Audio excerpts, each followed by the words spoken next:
Now listen, I mean, you've had so many number ones in the UK. I mean, it's such a fickle market. I mean, at the best of times, you know, things come in and out. Do you still worry about the charts?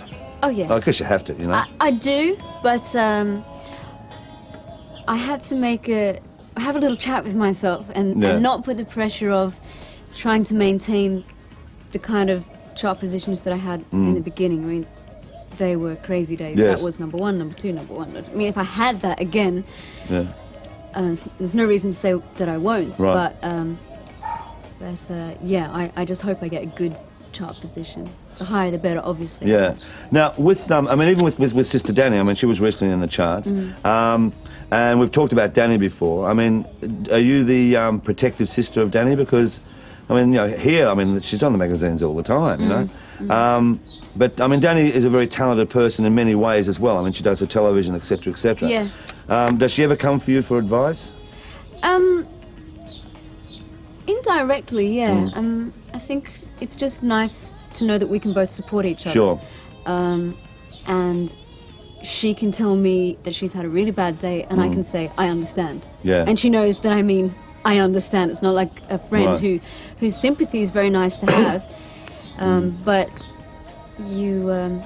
if you've been in that position, I think it means a lot more. And she knows that I've been through it, and you come out the other end and everything's fine. Well, now, I was saying earlier in the program, I mean, apart from giving you that present, that sleazy little blouse, I was telling them at the start of the show that I have a world scoop, and you might as well hear it as well.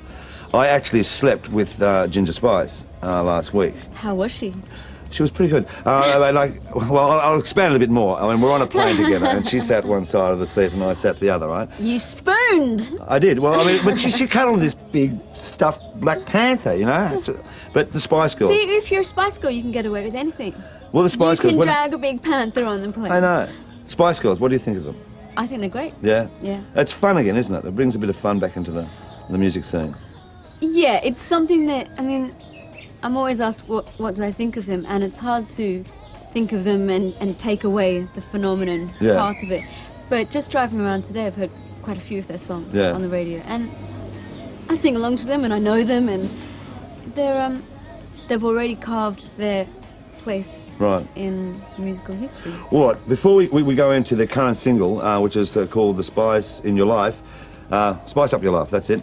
Thank you very much, that was my producer there. Spice in Your Rice? No, Spice Up Your Life, right? It actually has replaced the number one single, which has been the number one for quite a few weeks, which was Elton's Candle in the Wind. Oh, were you in London when all that tragedy happened? Yes. I mean, we can only judge it from here watching the television and that. I mean, the pouring of grief. Being in London, it was just incredible at that time. You literally couldn't step out your front door without feeling this somber atmosphere. And I went up to Kensington Palace on the Sunday night, so I think the second day. Yeah. And it was amazing. I've never been compelled to do anything like that before. Take flowers to someone I really didn't know. And it was very interesting.